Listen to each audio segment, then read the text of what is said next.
Hi, welcome back. So today I'm going to kind of do a little bit of an overall video of the Sanderson Secret Project books. And was it worth it to have them pre-ordered, essentially, or do the Year of Sanderson? I'm not talking about the boxes here. I'm just going to be talking about the books because I understand there's still some boxes left. I kind of wish I would have just bought the books when they came out rather than pre-order them, but I do want to go through them. Now, I will say, though, these do look great on a shelf. I mean, they are really pretty. I mean, if you look at them, you got all the multicolors here, which, you know, they look pretty cool. So they look really good together. But if I was purchasing these, I probably would have just bought these two. And so I had these two, which were my least favorite of the books. And so it would have been nice to just kind of probably get them when they came out instead of having, essentially, have already bought them all. But Tress, amazing story. So good.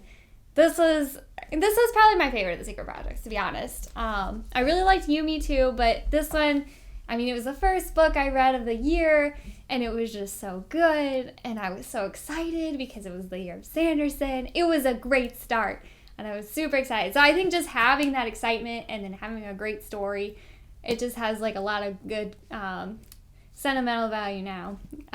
So yeah, I loved it. And then when this came out, it was like 2 or 3 months after it was supposed to. At least we had the ebook, but I was a little frustrated to not have the actual book for a while. So that was really disappointing. That kind of put a little bit of a damper on it. But I was really excited to finally get it, and it came really nice. I did do a little bit of a video talking about it, but I will say, though, with all these books, my main complaint is they're not exactly as nice as his other leather-bound books. I just have the one. I got Elantris, and this is like made really nice. Like, it feels like harder. It's it definitely has more of that leather-bound feel, whereas these ones have more of like a smooth texture to them. They feel kind of lighter. So quality-wise, I think this is better.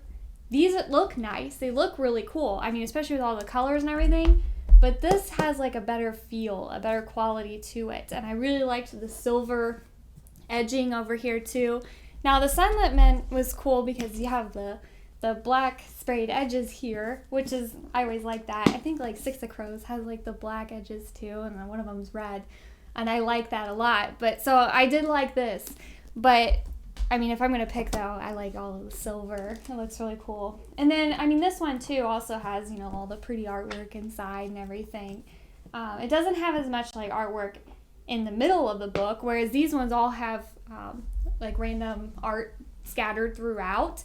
So that's really nice too. But quality-wise, this feels more heavy, like more sustainable, like it's going to last.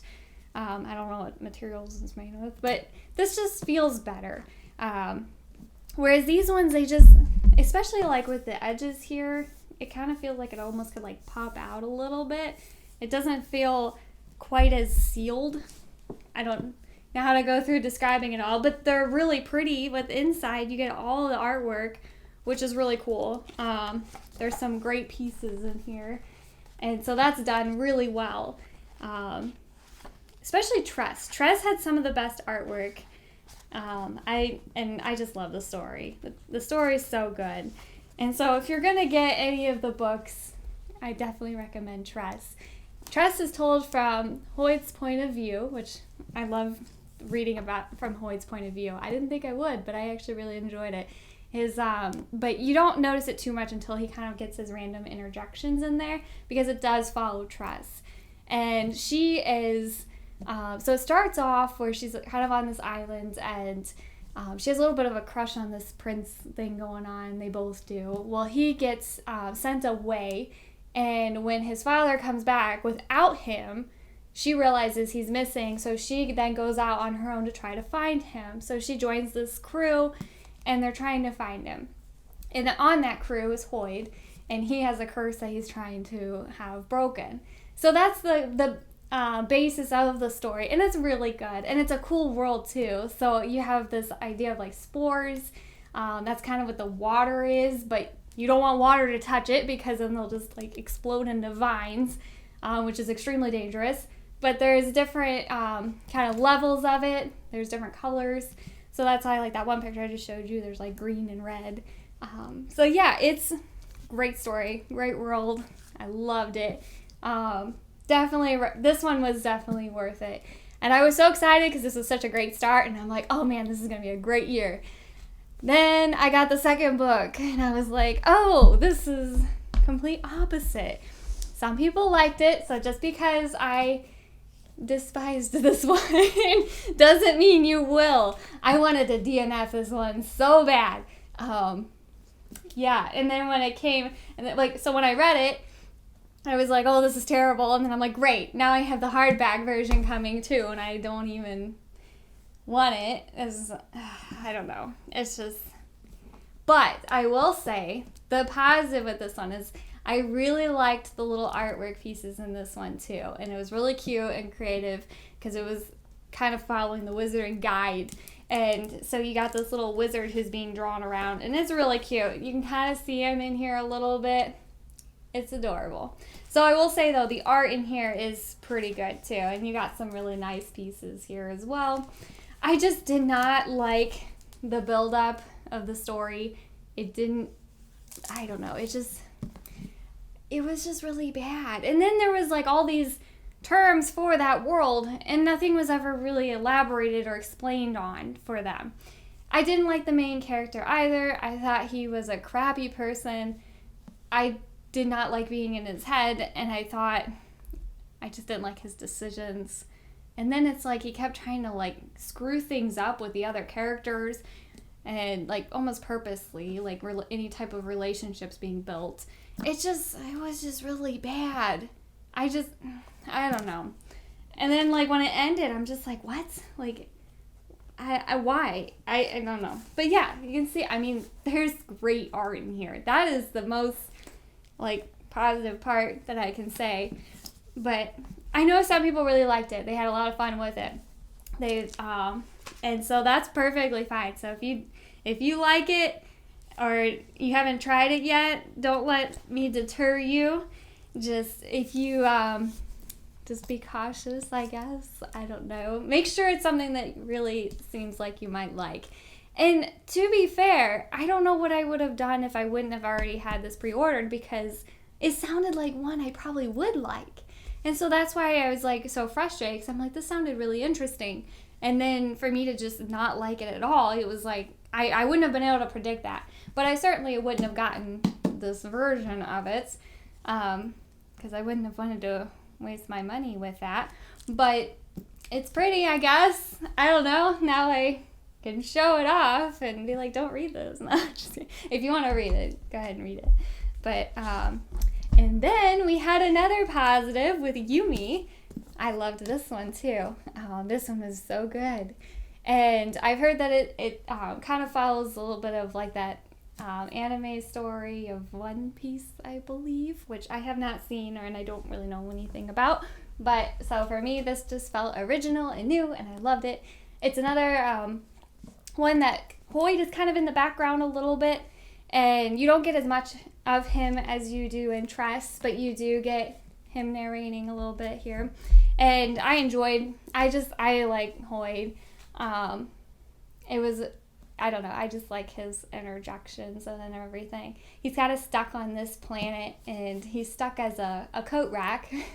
So he's kind of just telling the story, just kind of knowing what's going on. But he's not involved. He's just telling it. And it's following Yumi and Painter. He goes by Painter. They're two different people. And they kind of are from like two different, like it feels like two different worlds.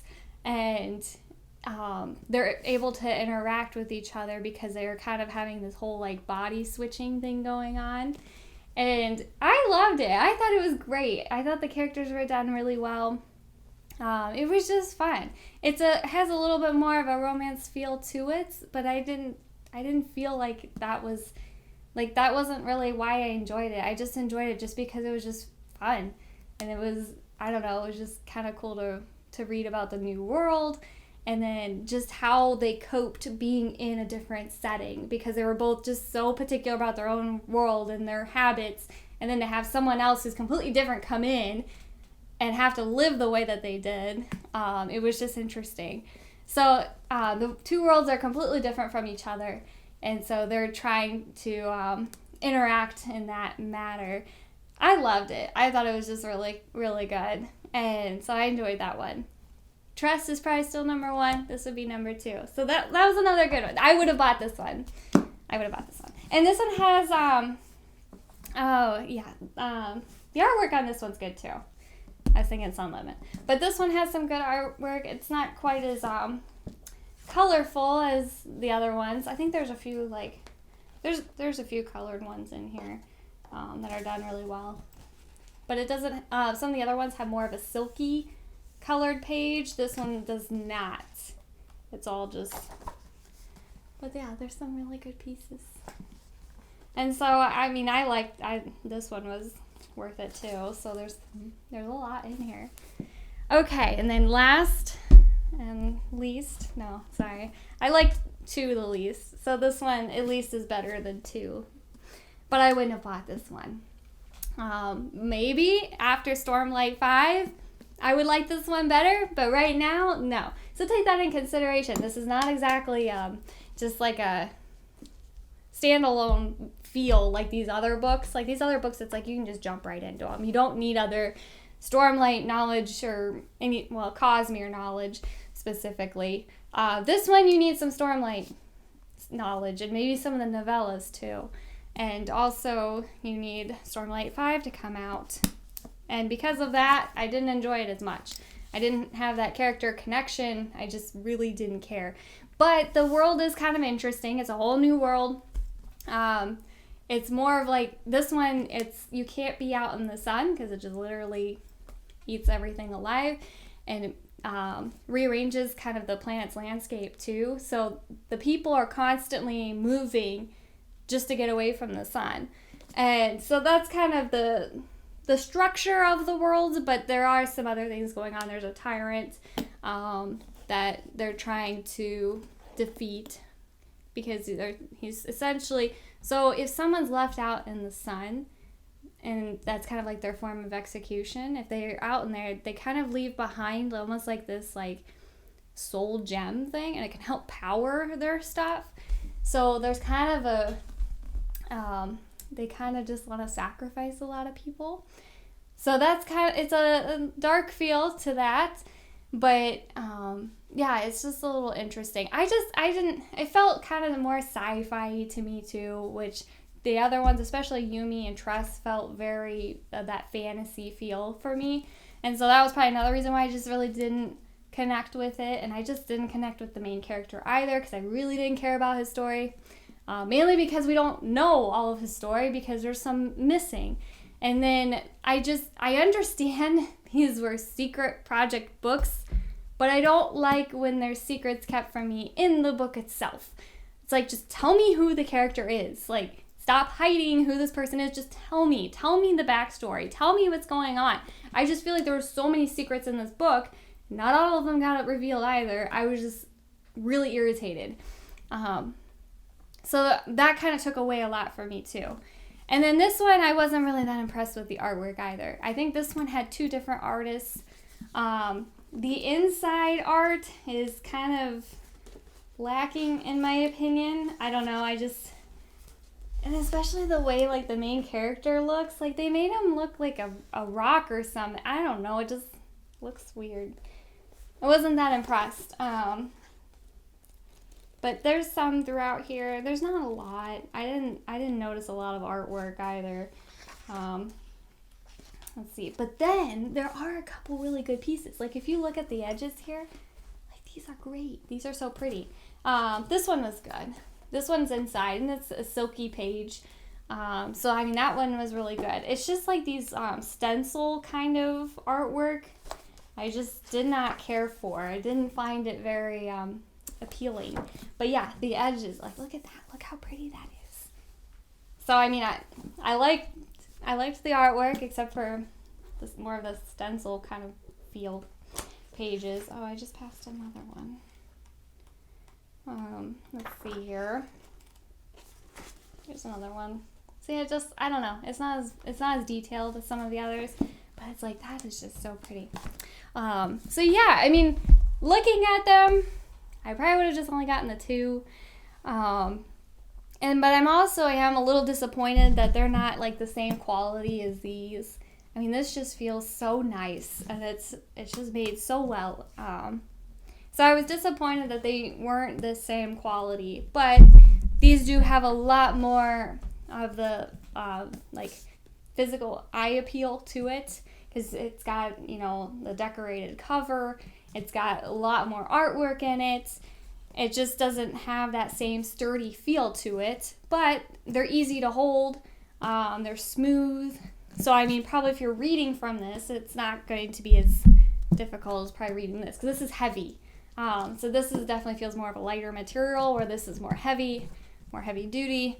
So, I don't know. I mean, they each have their pros and cons. The biggest con is that I wouldn't have gotten these 2 books, and now I have them. So, I don't know. I was hoping for them to all be really great and what I wanted. But I know there's people that did like them, so some people had a really good year with them. I just had an okay one. But Yumi and Tress definitely saved it, and I was so happy to start the year off with Tress. Maybe I'll end the year with Tress with a reread, because it was just so good, and I could use a reread of it just to make me happy with the secret projects again, and hopefully I'll forget these and they'll be washed away from my memory. But yeah, so I just wanted to kind of show you the books and talk about them a little bit and whether they're worth it. Honestly, I would have probably just bought them when they came out. Just then you can then pick which ones you want, and then also if you didn't want the hardcover, you wouldn't have to. I do really like these covers, but it's not worth getting 2 books that I didn't want. So it's like, I wish I could have been more picky and selective, but it is what it is, I guess. But at least I got my 2 favorites, so that's nice. And I liked seeing the artwork, so that was cool too. But other than that, thanks for watching, and I hope you enjoyed this.